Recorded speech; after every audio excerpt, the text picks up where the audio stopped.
नमस्कार, खबरां दे इस बुलेटिन च तुहाडा स्वागत है। मैं गीता सक्सेना। पहला पेश ने चोणवीआं खबरां। स्वामी विवेकानंद की जयंती मौके प्रधानमंत्री वल्लों हुबली विच 26वें राष्ट्रीय युवा महोत्सव का उद्घाटन। अमृतकाल विच अपने फर्जां दे बल ते देश नूं अगे वधाउण दा दित्ता सद्दा। 2 दिना voice of global south summit की शुरुआत।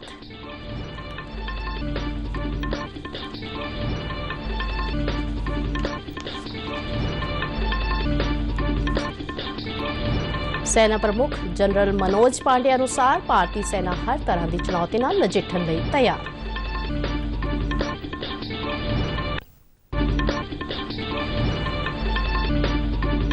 सूचना ते प्रसारण मंत्रालय वालों 6 होर फर्जी यूट्यूब चैनलों ते कार्रवाई।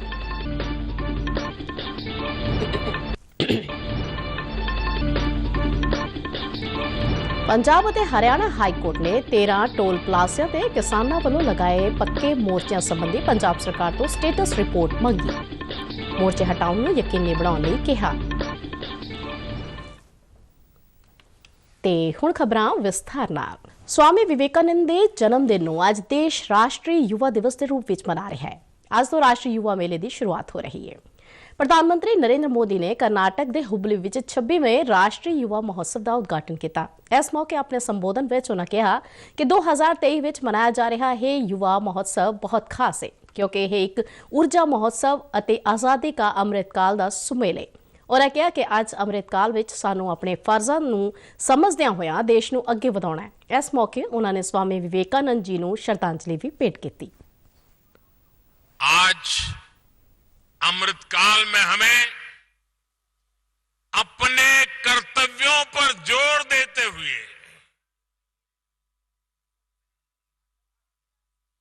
अपने कर्तव्यों को समझते हुए देश को आगे बढ़ाना है। और इसमें भारत के युवाओं के सामने स्वामी विवेकानंद जी की बड़ी प्रेरणा है। मैं इस अवसर पर स्वामी विवेकानंद जी के चरणों में नमन करता हूं। प्रधानमंत्री ने कहा कि आज भारत एक युवा देश है। दुनिया की सब तो वड्डी नौजवान आबादी साडे देश विच है। उन्होंने कहा कि भारतीय नौजवानों की मुहारत विश्व नूं हैरान करती है। उन्होंने कहा कि आने वाले 25 वरे देश नूं नवीं बुलंदियां ते पहुंचाउण विच अहम भूमिका निभाउणगे। इसलिए उन्होंने सारे नौजवानों नूं मिल के देश की तरक्की विच योगदान पाउण दा सद्दा दिता। उन्होंने कहा कि अज भारतीय अर्थव्यवस्था दुनिया विच 5वें नंबर ते, पर हुण इस नूं असीं अपनी सख्त मेहनत नाल 3जे स्थान ते ले जाना है। आज भी मैथ से लेकर के साइंस तक जब दुनिया के मंचों पर प्रतियोगिताएं होती हैं तो भारतीय युवाओं की काबिलियत विश्व को विस्मित कर देती है। 21वीं सदी के जिस पड़ाव पर हम भारतीय पहुंचे हैं, हमारा भारत पहुंचा है, वो उपयुक्त समय सदियों के बाद आया है। और इसकी सबसे इस मौके ते केंद्रीय सूचना ते प्रसारण मंत्री अनुराग सिंह ठाकुर ने अपने संबोधन विच कहा कि आज दा युवा महोत्सव देश की संस्कृति, जिज्ञासावां, भाईचारे ते भूगोलिक खेत्रों नूं उजागर करता है। उन्होंने प्रधानमंत्री नरेंद्र मोदी वालों देश के नौजवानों लई शुरू कीतियां वख-वख योजनावां लई उन्हां दा धन्नवाद किया ते नौजवानों नूं प्रधानमंत्री वालों दित्तियां गईयां सिक्ख्यावां ते अमल करन दी अपील की। ये वर्ष हमारे लिए महत्वपूर्ण है। आजादी का अमृत महोत्सव हम मना रहे हैं और प्रधानमंत्री नरेंद्र मोदी जी ने कहा है और युवाओं से विशेष तौर पर कहा है कि अमृत काल में हमें देश के निर्माण में युवाओं की महत्वपूर्ण भूमिका होनी चाहिए। लाल किले की प्राचीर से पंच प्रण, उसकी भी प्रधानमंत्री मोदी जी ने बात कही कि भारत को विकसित बनाना है, उसके लिए संकल्प लेना है, अपने गौरवशाली इतिहास पर गर्व करना है, गुलामी की मानसिकता से बाहर निकलना है, एकजुटता के लिए कटिबद्ध रहना है, अपने कर्तव्य पालन की भूमिका को भी निभाना है। तभी तो अमृत काल में स्वर्णिम काल की ओर भी हम जाने का काम करेंगे और युवाओं के भागीदारी के साथ ही होगा। सम्मेलन दौरान सभाचारक प्रोग्राम भी पेश किया गया।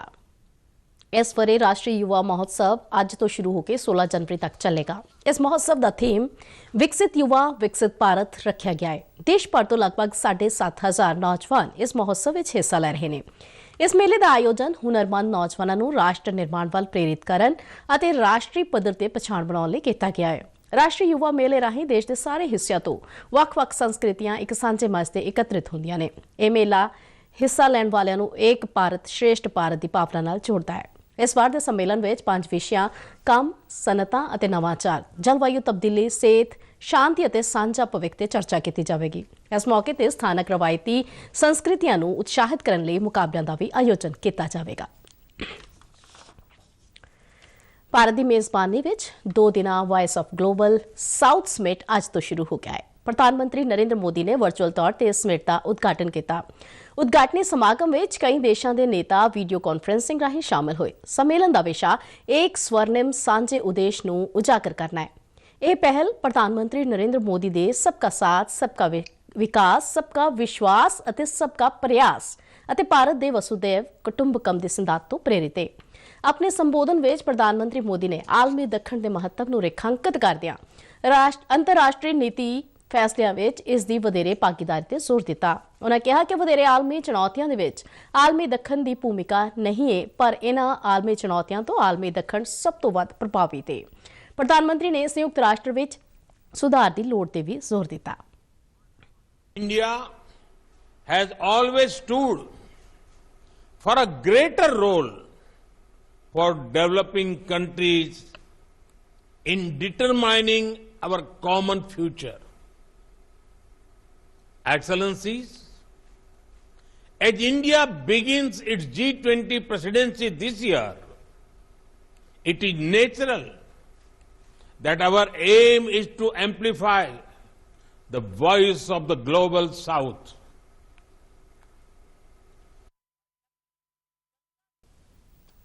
प्रधानमंत्री नरेंद्र मोदी ने कहा कि भारत का मकसद आलमी दखण की आवाज़ को दूर तक पहुंचाना है। उन्होंने कहा कि आलमी दखण को आलमी मुद्दों पर अपनी वक्री आवाज़ बुलंद करनी होगी। उन्होंने व्यवस्था और हालात के चक्कर से निर्भरता तो बाहर निकलने की लोड़ ते भी जोर दिता। सेना प्रमुख जनरल मनोज पांडे ने कहा कि भारतीय सेना हर तरह की चुनौती नाल नजिठण लई पूरी तरह तैयार है। नवी दिल्ली में सालाना पत्रकार कॉन्फ्रेंस को संबोधन करदे उन्होंने कहा कि गवांढी मुल्कों तो भावें कई सुरक्षा चुनौतियों का सामना करना पै रहा है, पर साडी तैयारी उच्च मानकों की है ਅਤੇ ਸਾਡੇ ਕੋਲ ਹਥਿਆਰਾਂ ਦੇ ਲੋੜੀਂਦੇ ਭੰਡਾਰ ਮੌਜੂਦ ਨੇ। ਉਹਨਾਂ ਕਿਹਾ ਕਿ ਚੀਨ ਨਾਲ ਲੱਗਦੀ ਸਰਹੱਦ ਤੇ ਹਾਲਾਤ ਕਾਬੂ ਹੇਠ ਨੇ। ਪਾਕਿਸਤਾਨ ਦੀਆਂ ਗਤੀਵਿਧੀਆਂ ਕਾਰਨ LOC ਤੇ ਸਾਨੂੰ ਸੁਚੇਤ ਰਹਿਣ ਦੀ ਲੋੜ ਹੈ। ਉਹਨਾਂ ਕਿਹਾ ਕਿ ਦੇਸ਼ ਦੇ ਉੱਤਰ ਪੂਰਬੀ ਹਿੱਸਿਆਂ ਦੇ ਵਧੇਰੇ ਰਾਜਾਂ ਵਿੱਚ ਫੌਜ ਦੀਆਂ ਸਰਗਰਮੀਆਂ ਸਦਕਾ ਸ਼ਾਂਤੀ ਬਹਾਲ ਹੋਈ ਹੈ। I were to summarize the situation along our borders, and I shall take the northern borders first. I would say the situation is stable and under control, yet unpredictable. You are aware of the ongoing talks, wherein we have been able to resolve 5 out of the 7 issues that were on the table. And we are continuing to talk both at the diplomatic as well as the military level.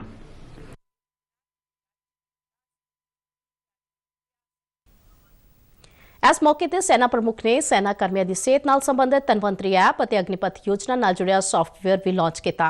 यह software बेहतर मनुखी वसीलियां के प्रबंधन के डिजिटलीकरण लई तैयार किया गया है। सूचना ते प्रसारण मंत्रालय के PIB फैक्ट चेक ने 6 यूट्यूब चैनलों को फेक न्यूज़ फैलाने का दोषी करार दिता है। PIB फैक्ट चेक ने खुलासा किया है कि इन्हां 6 चैनलों ते अजिहे वीडियो अपलोड किए जा रहे सी जो पूरी तरह भरमाउण वाले अते गलत सन। इन्हां यूट्यूब चैनलों का नाम है नेशन टीवी, संवाद टीवी, सरोकार भारत, नेशन 24, स्वर्णिम भारत, संवाद समाचार। इन्हां चैनलों ते अपलोड गलत खबरों नाल जुड़े वीडियोज़ नूं 50 करोड़ तो वध व्यूज़ मिले ने। इन्हां चैनलों नूं राष्ट्रपति, प्रधानमंत्री, केंद्रीय मंत्रियों और भारत की चोण कमीशन बारे फेक न्यूज़ फैलाउण का दोषी पाया गया है। ਜਿਨ੍ਹਾਂ YouTube ਚੈਨਲਾਂ ਬਾਰੇ ਖੁਲਾਸਾ ਕੀਤਾ ਗਿਆ ਹੈ ਇਹ ਫੇਕ ਨਿਊਜ਼ ਇਕਨੋਮੀ ਦਾ ਹਿੱਸਾ ਨੇ ਅਤੇ ਇਹਨਾਂ ਚੈਨਲਾਂ ਦੇ ਕੁੱਲ ਮਿਲਾ ਕੇ 20 ਲੱਖ ਤੋਂ ਵੱਧ ਸਬਸਕ੍ਰਾਈਬਰ ਨੇ। ਜ਼ਿਕਰਯੋਗ ਹੈ ਕਿ ਇਸ ਤੋਂ ਪਹਿਲਾਂ ਵੀ PIB ਫੈਕਟ ਚੈੱਕ ਨੇ 3 YouTube ਚੈਨਲਾਂ ਨੂੰ ਲੈ ਕੇ ਇਹ ਗੱਲ ਸਾਹਮਣੇ ਰੱਖੀ ਸੀ ਕਿ ਉਹ ਫੇਕ ਨਿਊਜ਼ ਫੈਲਾ ਰਹੇ ਸਨ। ਪੰਜਾਬ ਦੇ 13 ਟੋਲ ਪਲਾਜ਼ਿਆਂ ਤੇ ਕਿਸਾਨਾਂ ਵੱਲੋਂ ਲਗਾਏ ਗਏ ਪੱਕੇ ਮੋਰਚਿਆਂ ਬਾਰੇ ਅੱਜ ਪੰਜਾਬ ਤੇ ਹਰਿਆਣਾ ਹਾਈ ਕੋਰਟ 'ਚ ਸੁਣਵਾਈ ਕੀਤੀ ਗਈ। ਹਾਈ ਕੋਰਟ ਨੇ ਇਸ ਸੰਬੰਧੀ ਪੰਜਾਬ ਸਰਕਾਰ ਨੂੰ ਨੋਟਿਸ ਜਾਰੀ ਕੀਤਾ ਅਤੇ ਸਟੇਟਸ ਰਿਪੋਰਟ ਦੇਣ ਲਈ ਕਿਹਾ। ਹਾਈ ਕੋਰਟ ਨੇ ਪੰਜਾਬ ਦੇ ਮੁੱਖ ਸਕੱਤਰ ਅਤੇ DGP ਨੂੰ ਸੁਪਰੀਮ ਕੋਰਟ ਦੀਆਂ ਹਦਾਇਤਾਂ ਦੀ ਪਾਲਣਾ ਕਰਨ ਦੇ ਨਿਰਦੇਸ਼ ਜਾਰੀ ਕੀਤੇ ਅਤੇ ਟੋਲ ਪਲਾਜ਼ਿਆਂ ਨੂੰ ਮੁੜ ਚਾਲੂ ਕਰਨ ਨੂੰ ਯਕੀਨੀ ਬਣਾਉਣ ਲਈ ਕਿਹਾ। ਜ਼ਿਕਰਯੋਗ ਹੈ ਕਿ national highway authority of India ਨੇ ਹਾਈ ਕੋਰਟ ਵਿੱਚ ਪਟੀਸ਼ਨ ਦਾਇਰ ਕਰਕੇ ਮੰਗ ਕੀਤੀ ਕਿ ਇਨ੍ਹਾਂ ਮੋਰਚਿਆਂ ਨੂੰ ਟੋਲ ਪਲਾਜ਼ਿਆਂ ਤੋਂ ਹਟਾਇਆ ਜਾਵੇ, ਜਿਸ ਕਾਰਨ ਉਹਨਾਂ ਨੂੰ ਰੋਜ਼ਾਨਾ ਹਜ਼ਾਰਾਂ ਕਰੋੜ ਰੁਪਏ ਦਾ ਨੁਕਸਾਨ ਹੋ ਰਿਹਾ ਹੈ। ਪੰਜਾਬ 'ਚ ਪ੍ਰਵਾਸੀ ਭਾਰਤੀਆਂ ਬਾਰੇ ਵਿਭਾਗ ਨੇ ਵਿਸ਼ੇਸ਼ ਤੌਰ ਤੇ ਪ੍ਰਵਾਸੀ ਭਾਰਤੀਆਂ ਨਾਲ ਸੰਬੰਧਿਤ ਕੇਸਾਂ ਲਈ ਹੋਰ ਫਾਸਟ ਟਰੈਕ ਅਦਾਲਤਾਂ ਸਥਾਪਿਤ ਕਰਨ ਸੰਬੰਧੀ ਕਾਰਵਾਈ ਸ਼ੁਰੂ ਕਰ ਦਿੱਤੀ ਹੈ। ਚੰਡੀਗੜ੍ਹ ਤੋਂ ਜਾਰੀ ਇੱਕ ਪ੍ਰੈਸ ਬਿਆਨ ਅਨੁਸਾਰ ਪ੍ਰਵਾਸੀ ਭਾਰਤੀ ਬਾਰੇ ਮੰਤਰੀ ਕੁਲਦੀਪ ਸਿੰਘ ਧਾਲੀਵਾਲ ਇਸ ਸੰਬੰਧੀ ਕਾਨੂੰਨੀ ਅਤੇ ਹੋਰ ਰੂਪਰੇਖਾ ਉਲੀਕਣ ਬਾਰੇ ਜਲਦ ਹੀ ਪੰਜਾਬ ਅਤੇ ਹਰਿਆਣਾ ਹਾਈ ਕੋਰਟ ਦੇ ਚੀਫ ਜਸਟਿਸ ਨੂੰ ਮਿਲਣਗੇ। ਪੰਜਾਬ ਭਵਨ ਵਿਖੇ NRI ਮਾਮਲਿਆਂ ਬਾਰੇ ਵਿਭਾਗ ਦੇ ਅਧਿਕਾਰੀਆਂ ਅਤੇ ਹੋਰ ਸੰਬੰਧਿਤ ਧਿਰਾਂ ਨਾਲ ਪ੍ਰਵਾਸੀ ਪੰਜਾਬੀਆਂ ਨਾਲ ਮਿਲਣੀ ਪ੍ਰੋਗਰਾਮ ਦੌਰਾਨ ਆਈਆਂ ਸ਼ਿਕਾਇਤਾਂ ਦੀ ਸਥਿਤੀ ਸੰਬੰਧੀ ਬੈਠਕ ਦੌਰਾਨ ਮੰਤਰੀ ਨੇ ਇਹ ਜਾਣਕਾਰੀ ਦਿੱਤੀ। ਕੈਬਨਿਟ ਮੰਤਰੀ ਨੇ ਪ੍ਰਵਾਸੀ ਭਾਰਤੀਆਂ ਨੂੰ ਲੋੜੀਂਦੀ ਕਾਨੂੰਨੀ ਸਹਾਇਤਾ ਪ੍ਰਦਾਨ ਕਰਨ ਲਈ ਕਾਨੂੰਨੀ ਸਲਾਹਕਾਰ ਤਾਇਨਾਤ ਕਰਨ ਦੇ ਨਿਰਦੇਸ਼ ਵੀ ਦਿੱਤੇ। ਉਨ੍ਹਾਂ ਦੱਸਿਆ ਕਿ ਮਸਲਿਆਂ ਦੇ ਹੱਲ ਲਈ ਜਲਦ ਹੀ ਕਾਨੂੰਨੀ ਮਾਹਿਰਾਂ ਦਾ ਪੈਨਲ ਵੀ ਗਠਿਤ ਕੀਤਾ ਜਾਵੇਗਾ। ਫਾਜ਼ਿਲਕਾ ਦੇ ਸਰਕਾਰੀ ITI ਵਿਖੇ ਰੈੱਡ ਰਿਬਨ ਕਲੱਬ ਅਤੇ NSS ਯੂਨਿਟ ਵੱਲੋਂ ਰਾਸ਼ਟਰੀ ਯੁਵਾ ਦਿਵਸ ਸੰਬੰਧੀ ਵੱਖ-ਵੱਖ ਗਤੀਵਿਧੀਆਂ ਕਰਵਾਈਆਂ ਗਈਆਂ। ਇਸ ਵਿੱਚ NS ਵਲੰਟੀਅਰਾਂ ਅਤੇ ਸਿੱਖਿਆਰਥੀਆਂ ਨੇ ਵੱਧ ਚੜ੍ਹ ਕੇ ਹਿੱਸਾ ਲਿਆ। ਇਸ ਮੌਕੇ ਤੇ ਵੱਖ-ਵੱਖ ਬੁਲਾਰਿਆਂ ਨੇ ਵਿਦਿਆਰਥੀਆਂ ਨੂੰ ਆਧੁਨਿਕ ਯੁੱਗ ਵਿੱਚ ਆਪਣੇ ਅੰਦਰ ਮਨੁੱਖਤਾਵਾਦੀ ਗੁਣਾਂ ਨੂੰ ਅਪਣਾਉਣ ਤੇ ਜ਼ੋਰ ਦਿੱਤਾ। ਉਨ੍ਹਾਂ ਕਿਹਾ ਕਿ ਸਿਹਤਮੰਦ ਸਮਾਜ ਦੀ ਸਿਰਜਣਾ ਵਿੱਚ ਨੌਜਵਾਨਾਂ ਆਪਣਾ ਪ੍ਰਮੁੱਖ ਯੋਗਦਾਨ ਪਾ ਸਕਦੇ ਨੇ। ਪ੍ਰੋਗਰਾਮ ਦੌਰਾਨ ਵਿਦਿਆਰਥੀਆਂ ਵਿੱਚ ਅਗਾਂਹਵਧੂ ਵਿਚਾਰਾਂ ਨੂੰ ਪੈਦਾ ਕਰਨ ਅਤੇ ਵਿਦਿਆਰਥੀਆਂ ਨੂੰ ਨਵੀਆਂ ਰਾਹਾਂ ਦੇ ਹਾਣੀ ਬਣਾਉਣ ਲਈ ਭਾਸ਼ਣ, ਚਾਰਟ ਮੇਕਿੰਗ ਦੇ ਮੁਕਾਬਲੇ ਵੀ ਕਰਵਾਏ ਗਏ। ਮਿਲਟਰੀ ਹਸਪਤਾਲ ਜਲੰਧਰ ਵਿੱਚ ਟਰੋਮਾ ਕੇਅਰ ਸੈਂਟਰ ਦਾ ਉਦਘਾਟਨ Vajra army wives welfare association ਦੇ ਜ਼ੋਨਲ ਪ੍ਰਧਾਨ ਰਾਣੀ ਸ਼ਰਮਾ ਵੱਲੋਂ ਕੀਤਾ ਗਿਆ। ਇਸ ਮੌਕੇ ਵਜਰਾ ਕੋਰ ਦੇ GOC ਲੈਫਟੀਨੈਂਟ ਜਨਰਲ ਦਵੇਂਦਰ ਸ਼ਰਮਾ ਅਤੇ brigadier medical brigadier Amit Sharma ਨੇ ਵੀ ਸ਼ਿਰਕਤ ਕੀਤੀ। GOC ਨੇ MS ਜਲੰਧਰ ਦੀ ਟੀਮ ਵੱਲੋਂ ਕੀਤੇ ਜਾ ਰਹੇ ਕੰਮਾਂ ਦੀ ਸ਼ਲਾਘਾ ਕੀਤੀ ਅਤੇ ਕਿਹਾ ਕਿ ਅਪਗ੍ਰੇਡ ਕੀਤੀ ਗਈ ਸਹੂਲਤ 11 ਕੋਰ ਜ਼ੋਨ ਦੀਆਂ ਟਰੋਮਾ ਕੇਅਰ ਸੇਵਾਵਾਂ ਨੂੰ ਮਜ਼ਬੂਤ ਕਰੇਗੀ। ਮਿਲਟਰੀ ਹਸਪਤਾਲ ਦੇ ਕਮਾਂਡੈਂਟ ਬ੍ਰਿਗੇਡੀਅਰ ਪ੍ਰਸਾਦ ਰਵਿੰਦਰ ਲੇਲੇ ਨੇ ਕਿਹਾ ਕਿ ਨਵਿਆਈਆਂ ਗਈਆਂ ਐਕਸੀਡੈਂਟ ਅਤੇ ਐਮਰਜੈਂਸੀ ਸੇਵਾਵਾਂ ਜੀਵਨ ਬਚਾਓ ਐਮਰਜੈਂਸੀ ਦੇਖਭਾਲ ਪ੍ਰਦਾਨ ਕਰਨ ਲਈ ਚੰਗੀ ਤਰ੍ਹਾਂ ਲੈਸ ਨੇ। ਉਨ੍ਹਾਂ ਦੱਸਿਆ ਕਿ ਨੋਮੈਟਿਕ ਸਟ੍ਰੈਚਰ ਟਰਾਲੀਆਂ ਰਾਹੀਂ ਮਰੀਜ਼ ਨੂੰ ਹਸਪਤਾਲ ਦੇ ਅੰਦਰ ਨਿਸ਼ਚਿਤ ਦੇਖਭਾਲ ਲਈ ਸ਼ਿਫਟ ਕੀਤਾ ਜਾ ਸਕਦਾ ਹੈ ਅਤੇ ਇਲੈਕਟ੍ਰੋ ਹਾਈਡ੍ਰੋਲਿਕ CPR ਬੈੱਡ ਇੱਕੋ ਸਮੇਂ 10 ਐਮਰਜੈਂਸੀ ਕੇਸਾਂ ਨੂੰ ਵਧੀਆ ਜੀਵਨ ਸਹਾਇਤਾ ਪ੍ਰਦਾਨ ਕਰ ਸਕਦੇ ਨੇ। 15ਵੇਂ FIH ਪੁਰਸ਼ ਹਾਕੀ ਵਿਸ਼ਵ ਕੱਪ ਦੌਰਾਨ ਓਡੀਸ਼ਾ ਵਿੱਚ ਭਲਕੇ ਭਾਰਤ ਦਾ ਮੁਕਾਬਲਾ ਸਪੇਨ ਨਾਲ ਹੋਵੇਗਾ। ਇਸ ਤੋਂ ਇਲਾਵਾ ਇੰਗਲੈਂਡ ਅਤੇ ਵੇਲਜ਼ ਆਮੋ ਸਾਹਮਣੇ ਹੋਣਗੇ। ਇਹ ਮੁਕਾਬਲੇ ਰਾਉਰਕੇਲਾ 'ਚ ਨਵੇਂ ਬਣੇ ਬਿਰਸਾ ਮੁੰਡਾ ਹਾਕੀ ਸਟੇਡੀਅਮ 'ਚ ਖੇਡੇ ਜਾਣਗੇ। ਉੱਥੇ ਹੀ ਭੁਵਨੇਸ਼ਵਰ ਦੇ ਕਲਿੰਕਾ ਸਟੇਡੀਅਮ ਦੇ ਵਿੱਚ ਅਰਜਨਟੀਨਾ ਦਾ ਮੁਕਾਬਲਾ ਦੱਖਣ ਅਫਰੀਕਾ ਨਾਲ ਅਤੇ ਆਸਟ੍ਰੇਲੀਆ ਦਾ ਸਾਹਮਣਾ ਫਰਾਂਸ ਨਾਲ ਹੋਵੇਗਾ। 15ਵੇਂ ਵਿਸ਼ਵ ਕੱਪ ਦੀ ਮੇਜ਼ਬਾਨੀ ਦੂਜੀ ਵਾਰ ਭਾਰਤ ਦੇ ਹਿੱਸੇ ਆਈ ਹੈ ਤੇ 16 ਟੀਮਾਂ ਇਸ ਟੂਰਨਾਮੈਂਟ ਦੇ ਕੁੱਲ 44 ਮੈਚ ਖੇਡਣਗੀਆਂ। ਫਾਈਨਲ ਮੈਚ 29 ਜਨਵਰੀ ਨੂੰ ਹੋਵੇਗਾ। ਖਬਰਾਂ ਦੇ ਬੁਲੇਟਿਨ ਸਾਡੇ ਦਰਸ਼ਕ RNU DDK ਜਲੰਧਰ ਦੇ YouTube ਚੈਨਲ, Facebook ਪੇਜ ਅਤੇ Twitter ਹੈਂਡਲ ਤੇ ਵੀ ਵੇਖ ਸਕਦੇ ਨੇ। ਇਸ ਦੇ ਨਾਲ ਹੀ ਖਬਰਾਂ ਦਾ ਇਹ ਬੁਲੇਟਿਨ ਖਤਮ ਹੁੰਦਾ ਹੈ। ਇਜਾਜ਼ਤ ਦਿਓ। ਨਮਸਕਾਰ।